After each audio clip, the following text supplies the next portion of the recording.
This is episode 193 of the Beyond the Food Show, and today we're going to talk about recovering from people pleasing with Dr. Sasha Heinz. Stay tuned.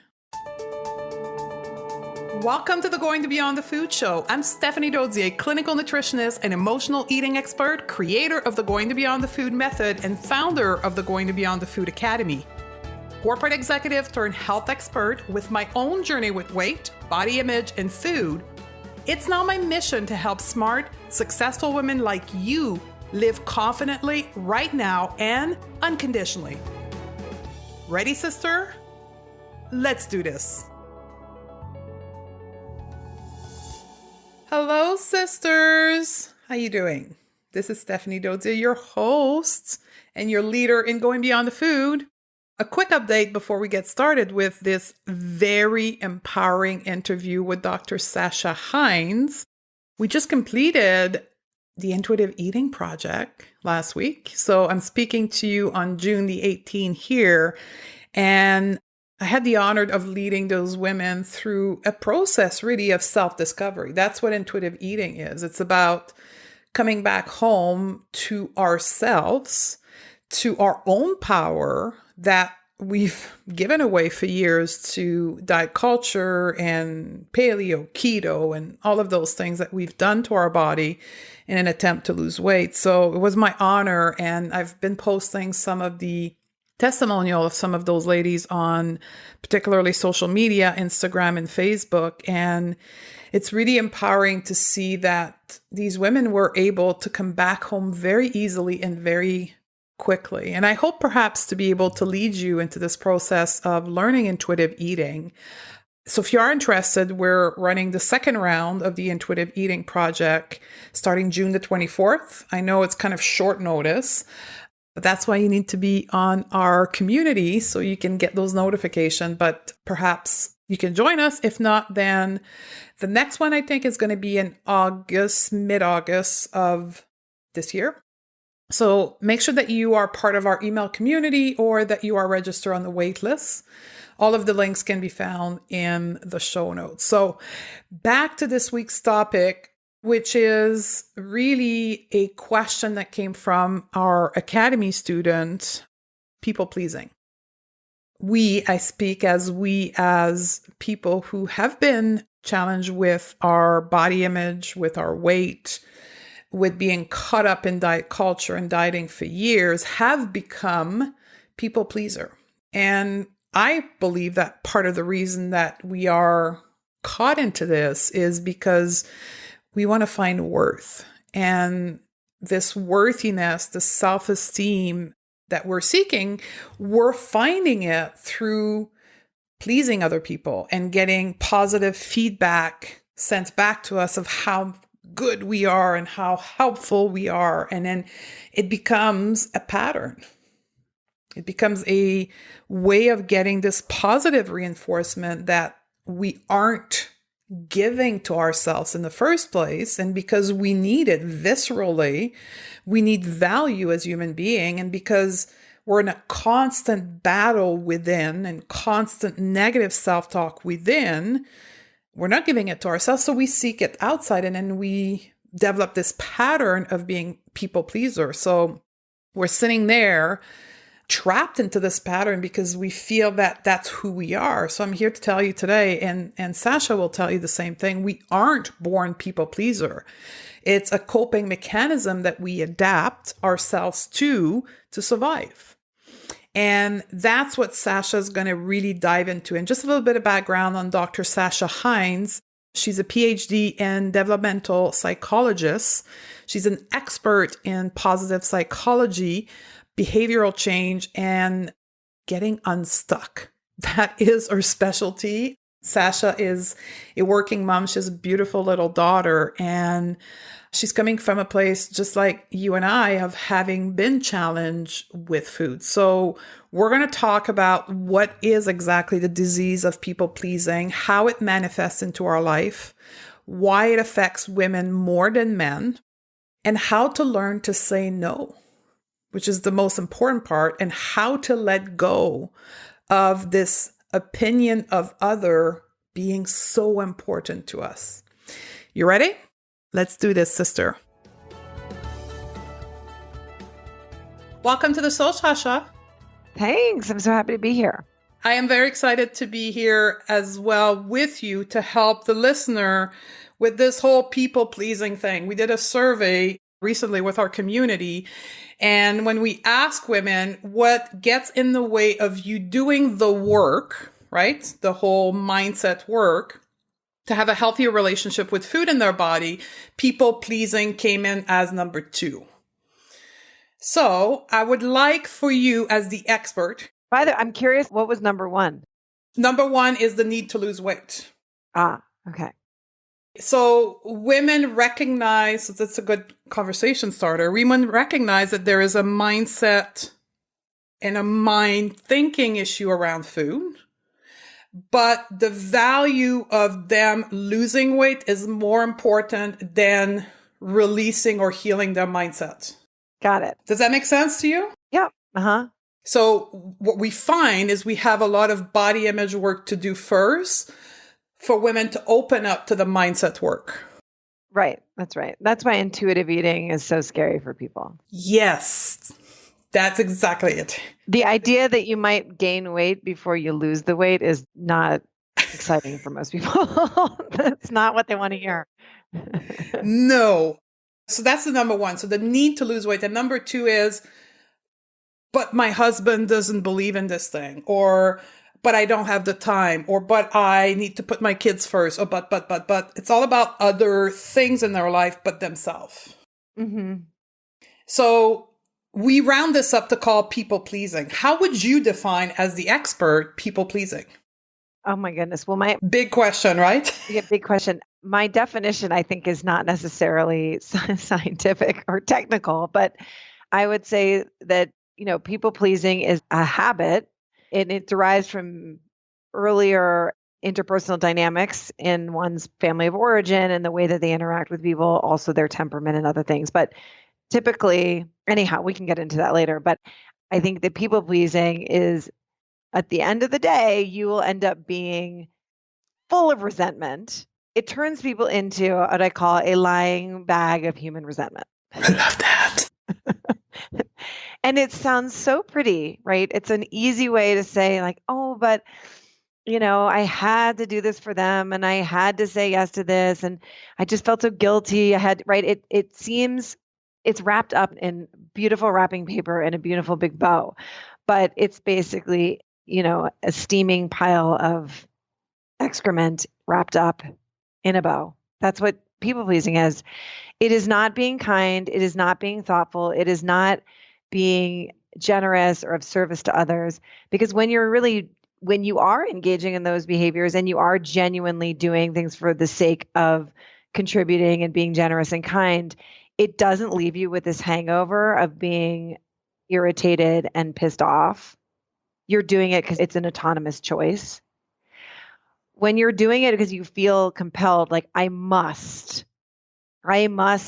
take this person to, whatever it is, right? I must take my kids to their practices, so I can't go to a class that I want to go to at night. And I must have this party because, nobody else would have it. I mean, it sounds insane when you hear it said like that. I mean, who cares? It's just a party.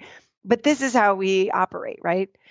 Oh, well, I must volunteer for all the kids' activities at school. I must be the class parent because nobody else stepped up to the plate. Really? You must? You have to? Is that true? But the compulsion to do that is coming from a much deeper place. So let's go there, because one of the things that we do here is we are functional coaching, functional medicine. So we always look at the root cause of the behavior or the issue that we have. It's not a symptom management approach. So I like this. So what drives us specifically as women to have this behavior of pleasing others before taking care of ourselves? So essentially what people pleasing is it's merely an emotional management system. So we people please in order to manage our own emotions, and most of those, and I would say the emotions are mostly, there are two emotions that you're be managing, which is anxiety and guilt. Right? So I don't want to feel guilty. So I'm going to go do the thing. I'd rather the irritation of going to do that thing for someone so that I don't have to deal with my guilt. I'd rather be angry about having to help that person or show up or volunteer or whatever that is than to feel guilty, right? It's choosing those internalized emotions over feeling like, quote unquote, a bad person, right? So I think at its core, it really comes down to an issue of worthiness, right? It's managing that feeling of unworthiness. And if we go the layer deeper in the origin, could we say that it comes from the way we were raised or how something happened when we were younger in our life, or that's something we develop later in life? Yeah, I mean, I think in general, people who engage in a lot of people-pleasing behavior are people who don't feel safe in conflict. They don't feel safe if someone is irritated or upset with them or disagrees with them. That feels so uncomfortable to them that they just can't handle it. So they would rather, quote unquote, like take the path in their mind, take the path of least resistance, Yep. which ultimately means that they're sublimating their own feelings, right? They would rather do that than deal with, to them, extremely, excruciatingly uncomfortable emotions of other people being disappointed, unhappy, irritated with them. So that's really where it comes from. And that can emerge in many different ways. It's interesting because, so I'm a nutritionist, I'm not an expert in the mind, but enough to say that here's my clinical observation is most women that come to me with body image issue have a part of their personality as people pleaser to a certain degree, like the scale is different, but they all have this need to please other alongside with body image. Is that your observation as well? What I would say is that people who have struggle with their body image tend to not know how to nourish themselves and have no sense, like almost they're totally disconnected from their body. They have no sense of what they need, what their needs are. They're probably not that great at self-care. It's like, I mean, for years, even now, self-care does not come naturally to me. It's not something that I think is intuitive. I don't necessarily get it. I'm like, what does that mean? Like most modern women, right? What do you mean? Right. And what I say to my clients is that I fundamentally, self-care is parenting yourself in the way that you wish you had been parented. That's a great description. So I love a bath. I love getting, sometimes I like getting a mani-pedi, not all the time. That's not really self-care. Yes. Self-care is treating yourself as a loving and supportive parent. And that means when your inner toddler wants to watch another Netflix show and stay up until, midnight, 1 a.m, if you're a loving parent and your child is asking to stay up an extra hour to watch a show, are you just like, yeah, go for it. You deserve it. You totally you deserve it. You stay up late. No way, right? That's not at all how you'd respond to a kid. You'd say, oh, I love you so much. I completely understand why you want to stay up. It's hard to shut it down and it's hard to turn it off. And the ending feels like a loss, right? But you need sleep, sweetie. You got to get to bed. It's important for you. Your brain functions better. Your body needs to grow, right? There's all of this brain repair that's happening at night that doesn't happen any other way, detoxifying your body. You need to go to sleep. Obviously, that's not the conversation you're having with your 5-year-old, but that's what you're thinking, right? No, sweetie, you need to go to bed. So, I think sometimes we're very confused about how to take care of ourselves. And I think that's very much at the heart of people who struggle with people pleasing, I think are very confused about how to take care of themselves. Which leads to the whole body image issue. Now, I want to go into another angle because when I read, so I'll post the link to Dr. Sasha's article on Goop, but basically the overarching angle of this article was about people pleasing being a form of manipulation, right? Yeah. Can you expand on that so people can fully understand that part of people pleasing? So I say this to be provocative. I do not say this to shame you. This is not to say, hey, you thought, one of your hallmark characteristics is that you're a kind person. And I'm here to say, no, you're not. You're a liar. That's not, I'm saying it. I'm saying it to be provocative because I think it's important that you question, why am I doing this? Right? Because if you're a true people pleaser, the helping people does leave you burnt out and resentful. And when you're feeling resentful, guess what? You're feeling angry, and it comes out in all sorts of ways. And it can come out as anger that you internalize, right? That you're taking out on yourself. So it begs the question, is it so kind? And who is it kind to, right?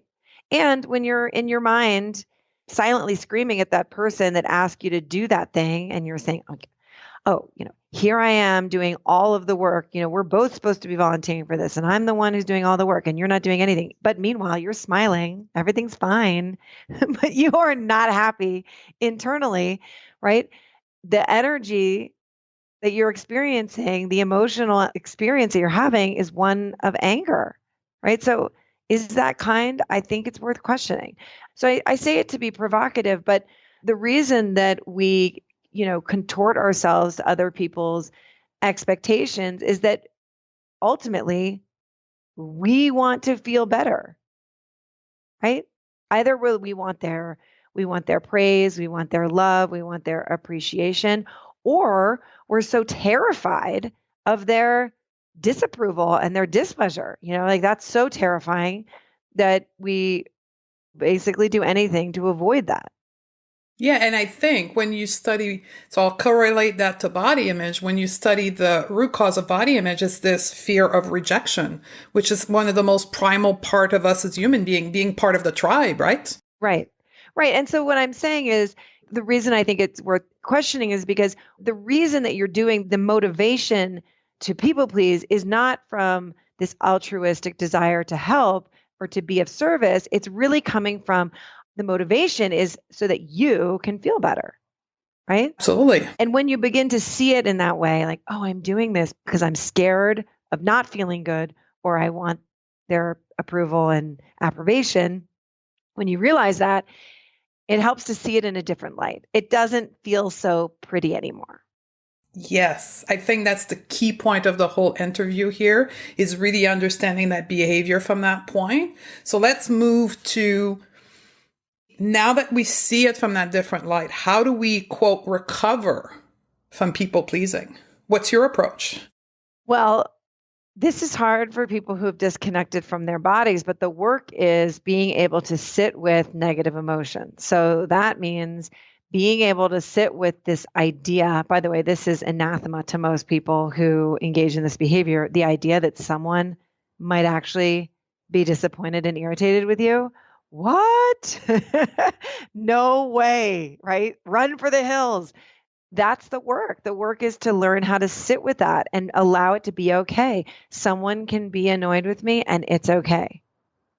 And interestingly enough, I think when you're a parent, if you really are conscious about this and think about it with regard to a relationship with your children, if one has children, I think you can begin to see how having boundaries and saying no actually is an act of kindness and love. And even when that other person is irritated and disappointed with you or angry with you, that you can still stand there and know that you're doing the right thing. It's easier to see that when you have a 5-year-old. So if you have a 5-year-old who's having a tantrum or an 8-year-old who's angry about taking away their screen time and saying, you've had enough. We're not going to play Fortnite for another hour, and you take away their screen time. Guess what? They're not happy with you, right? They're going to yell. They're going to be disappointed. They're going to tell you that you're the worst, right? And it's interesting, but in that context, it's very easy to withstand the onslaught, right? No problem. Why is that? I'm curious. Because of your thoughts are so different, right? It's so easy to see in that dynamic, I'm doing the loving thing. This is the right thing to do. I believe in this. Even if they tell me I'm the worst mother in the world or that I'm like the meanest person on the planet, right? I still know that I'm doing the right thing. I believe in what I'm doing. So it doesn't land. None of those criticisms land at all. I'm like, oh, you're so cute. I know you think I'm mean, but I'm absolutely right. Right? I'm actually loving you. It's time to go to bed. Just go to bed. But when it is the other class mother, Yeah. right? Our thoughts are completely different. So the work is twofold. One, examining our thoughts and questioning our thoughts and really getting conscious about what am I thinking that's making me feel guilty, ashamed, insecure, all of those things, right? And then the second part of it is then being able to sit with those negative emotions.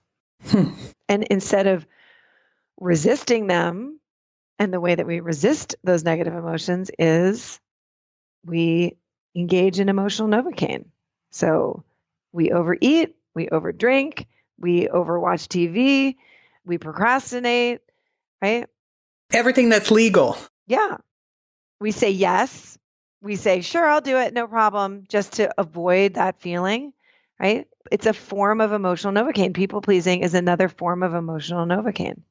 And here's what happens with emotional Novocaine. It numbs the negative emotion initially, but it leaves a pretty rotten hangover, right? So yeah, in the moment, you're like, oh yeah, of course, happy to help. Yes, of course, I will drive your children and my children to all the activities today. No problem. And then 4 hours later, you're seething with resentment and anger, right? So what happens is, and then it creates this sort of, descending cycle, because the only way to manage that seething anger and resentment is pick up a snack, have a glass of wine, check out with TV, right? I mean, that's how we deal with it. And thus the cycle continues. Absolutely. And it's also, let me get your opinion on that. When you numb your ability to feel the negative emotion, you also numb the ability to feel the good emotion, if there's such good or bad, right? Absolutely. Yeah. It's not selective. Right. No, you're blunting your emotional experience on both ends of the spectrum. Yeah. So that comes to another element that we teach is the lack of pleasure in our life will drive us to food because food gives us pleasure. Yep. But in part of the reason why we don't have pleasure is because we don't feel the pleasure that's already present in our life. Yes. It's very hard to feel pleasure when you're irritated and resentful most of the time. Would you say that people pleasing affects more women than men? Yes, absolutely. I mean, I think sometimes men seem like aliens to women because it's like they're not wired in this way. They can't even understand why. Sometimes my husband's like this. I don't even understand why you would even feel bad about that, right? Like, I don't understand why you wouldn't. But I think, and it's Shelley Taylor at UCLA who's done a lot of this research, but women are wired to respond to stress and threat in a different way than men are. We all have the fight or flight response. That's true. But women also do this other thing, which we call tend and befriend. So if you think about, back in the days of hunter gathering, and we're trying to keep the, Homo sapiens, we're trying to keep our species alive. If there's a threat, what do women need to do? Protect the young, right? They have to make sure that the defenseless members of the community are nurtured and taken care of. So women under threat will do this, tend to other people and befriend, create community. So women are far more likely when feeling stressed to pick up the phone and call a friend, right? They will engage in more, sort of helping behavior. And that's a positive thing. It's what's kept us alive. It's important. But it can also, like anything else, right? If it's not balanced, it can backfire. And I think that's what leads us to sometimes having that difficult conversation or communication between the most present relationship, which are female and men, and where the woman needs to have that declare the need to care for herself, like she's trying to move out of people pleasing. And the husband or the partner does not understand why is it such an issue. Am I correct? Yes. Yeah. I mean, I think that, and I'm not saying that men don't have the same issue. I think that, imagine a man who is, like in an Italian family, and he is trying to lose a few pounds, and he goes to a Friday night dinner at his mother's house, and she's looking at him like, what, you don't love me? You're not going to eat my delicious meal I prepared for you, right? So he's like, oh gosh, yes, mom, I love you. I love you. And here he is, eating his big bowl of pasta, even though he didn't want to, right? That's people pleasing as well, right? But when you realize, and you can completely imagine how in the moment he's, taking it for the team. This is my mom is now going to be happy, right? But hours later, when he's feeling full and, isn't making headway in his diet in the way that he wants to, how that leads to resentment, right? Because he's taking care of her needs. He's not caring for his needs. But where I think we get very confused, so I'm not saying it doesn't happen to men. It absolutely does. I think that women are just more inclined. I think we are more biologically wired to be more concerned with tending to other people's needs. But I think what happens is that we're just deeply confused about how people's emotions, where the origin of our emotions lie. So I think we are socialized to believe that we can hurt people's feelings and in reverse, that other people can hurt our feelings. But that's never the case. There's always a mediator. So there's other people's actions, what other people say and do and think. And then there's our emotional response, right? Our emotional reaction. But there's a mediator in between other people's behavior and our emotions. And that is a thought. We have to think a thought to feel a feeling. So what we really need to work on is, what do we make their behavior mean? So, you go to your mother's house, she says like, what, you don't love me because you're not eating, right? And the thought that triggers the guilt is like, oh, I don't want to make my mom unhappy. But the irrational thought that underlies all of it is this belief that you are capable of making your mother unhappy. Bingo. Right? Expand on that, please. This is so important. Listen very carefully. So the only person who can make your mother unhappy is your mother. The only thing that's making her feel bad, unloved, is her thoughts, right?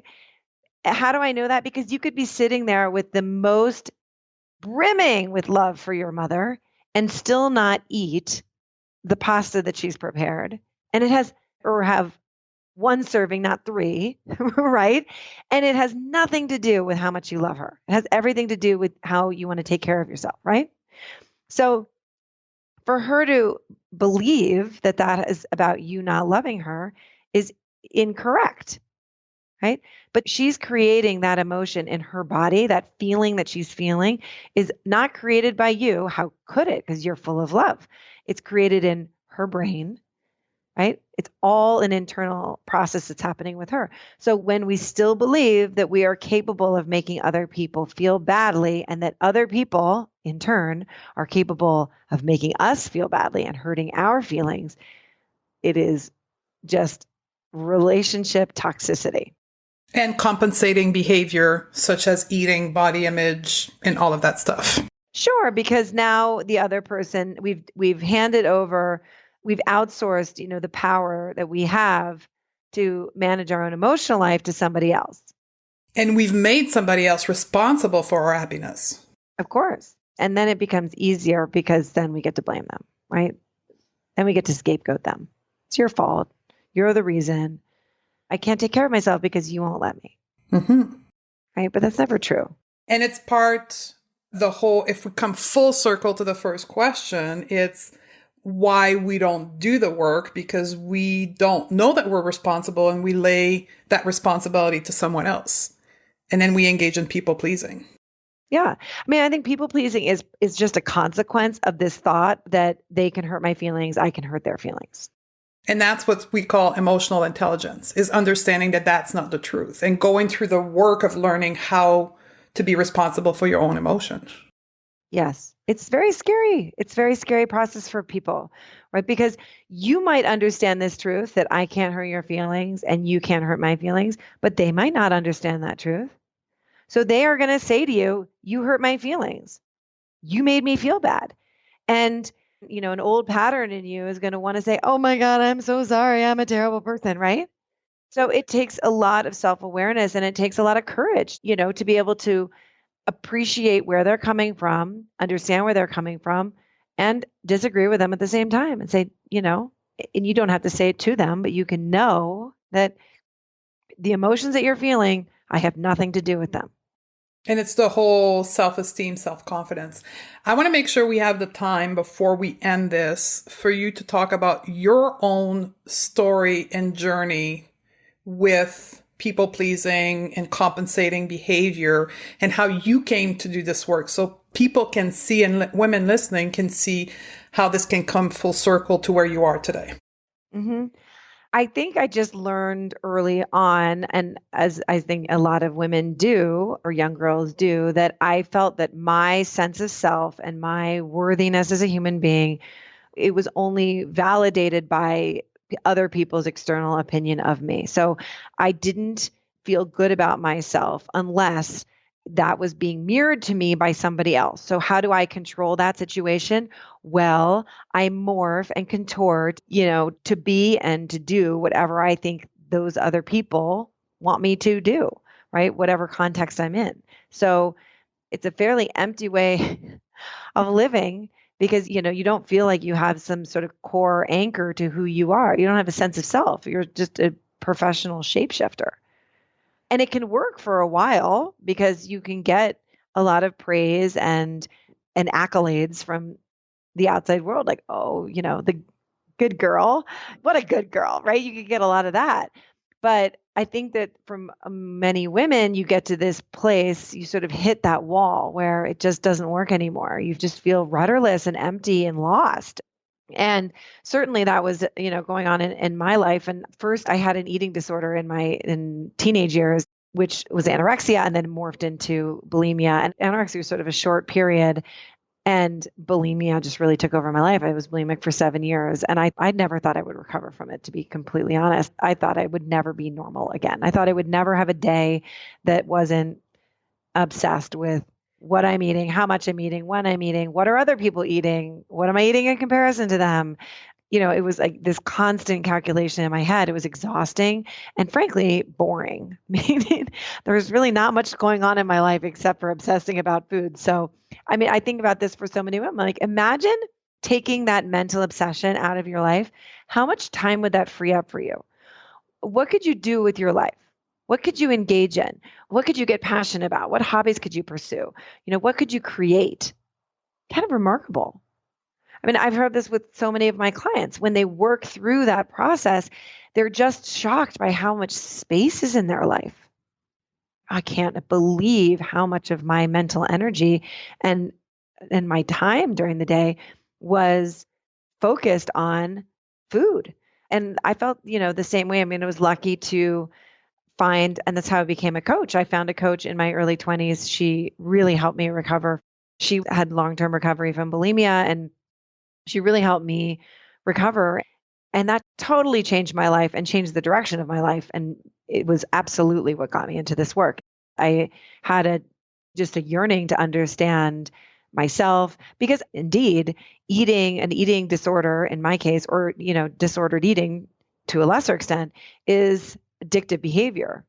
So, I was dealing with an addiction, and when you're addicted, you're not connected with your body. And you're certainly not connected spiritually, but you're not connected to your experience in the moment, right? You're trying to numb out the experience that you're having in the moment.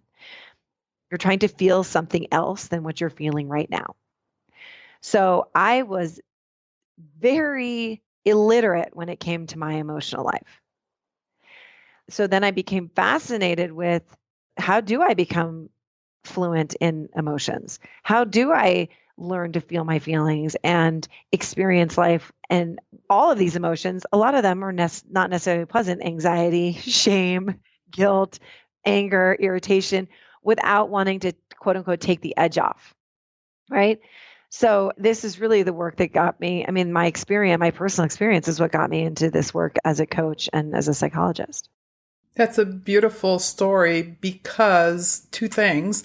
You can now help people from a place of having been there, which is a tremendous positive benefit, but also it shows your client and people listening that it is possible to overcome this thing, call it people pleasing, self image, whatever in your life. Recovery is possible. And then you can pass that on to other people, your children, your daughters. Many women here are mothers. And one of their primary motivators is to not pass on those behavior to their children. Yeah. And at the core, it's a discomfort with being in our bodies. Yes. And I think that can sound very esoteric. It does to me. And for a lot of women who have issues with eating, they've experienced trauma. They don't want to feel what's going on in their body. There is a very high correlation between eating disorders and sexual abuse. It's extremely high. There are reasons why people disconnect from their bodies. There are very valid reasons why women disconnect, and men too, but disconnect from their bodies. So this is brave, hard work. It really is. And it goes against what currently is being marketed in society as the solution. Sure, because all the solutions, especially when you think about the diet culture, diet industry, all the solutions are telling you to do something different. They're just saying, okay, here's the plan. Eat these different foods. It's all actions, right? It's all behaviors. They're saying, just change your behavior. But here's the deal. Behavioral change is always an expression of a mindset change. Always. So if you're just going to address the behavior, you are not going to get very far. You have to address what is going on in your mind first. And the next process is being willing to experience the emotions that come up, right? And they may not feel that good. They may feel very scary. So feeling fear, panic, anxiety, anger, those are not necessarily easy for women or, for people to get in touch with. So in order to change the behavior, you have to address those two preceding layers, right? Which is your thoughts, your emotions, and then we can talk about your actions. But the diet industry has it completely the wrong way. That's why we have to rely on willpower, right? Sure. And willpower is a finite strength, right? So it does work. Willpower does work, but it's going to fatigue and it's not going to work forever. And the more you use it, the more fatigued it gets. So if you're doing a diet, it's requiring all willpower. At some point, it's going to fail, right? At some point, you're going to get a case of, get off the bandwagon and then what I call the FUCK. Yes. Right? You're going to get there. You're going to just be like, screw it. Yeah, screw it. We're moving along. Yeah, it's because it feels too exhausting and too hard. But when you've done the work to really dig into what are the underlying thoughts here and the belief systems that are keeping me stuck, right? With one foot on the gas, which is I really want to change my body. I want to lose weight. I want to feel more comfortable in my body. And there's a lot of valid reasons why people would like to do that, right? So you have the one foot on the gas, which is your earnest, sincere desire to lose weight or to be able to feel more comfortable, to exercise more, to be in a swimsuit and go swimming with your child, or whatever the compelling reason is. Like you have one foot on the gas, but you also, which is what feels so frustrating, is that you have another foot on the brakes because you have underlying belief systems that keep you locked into that behavior, right? And so that's the work, is uncovering what are those underlying belief systems. And in order to question and confront those underlying belief systems, you have to do things that are going to be so scary to you, right? A requisite is that you're going to have to feel a bunch of uncomfortable emotions. And most people are just like, no thanks. I don't think that sounds like a fun thing to do. Or that's when people quote self-sabotage because they feel the fear. Yeah. They don't know how to handle it and they back out. Sure. They're like, I tried, but I self-sabotage all the time. Well, the only reason why you do is because you don't know how to handle fear. Right. Exactly. And it sounds so easy, right? Oh, just handle the fear, handle the anger. But internally, your system is feeling like it's going to be annihilated. Like you feel like you're going to be annihilated. It's not for the faint of heart. It's really real. But it feels like hell before it feels like freedom, right? But you have to be willing to confront the shadow side, right? And for a people pleaser, the shadow side is resentment and anger, right? It's like all smiles, all yeses. Oh, my identity is being the nice person. My identity is being the one who's always available, the flexible one, the one who's helping, right? Everyone likes me. But the shadow side of that is you're also the one who's always angry, who's always feeling irritated, who has a secret dialogue in their head that's like, that person is so selfish. How could they ask me to do that? Don't they know what's going on in my life, right? Like that's really what's going on internally, right? So you have to be willing to confront that shadow. And that's scary for a lot of people, right? And I want to wrap up the interview because we're kind of over time, but I want people to understand that's what you do. You help people do that work. Mm-hmm. Absolutely. And how can they work with you, or what's the next step with you? Right now, I only work one-on-one with clients intensively, and you can find me on my website, drsashaheinz.com, or on Instagram, which is just for fun. And come hang out with me on Instagram. Come hang out with me on Instagram.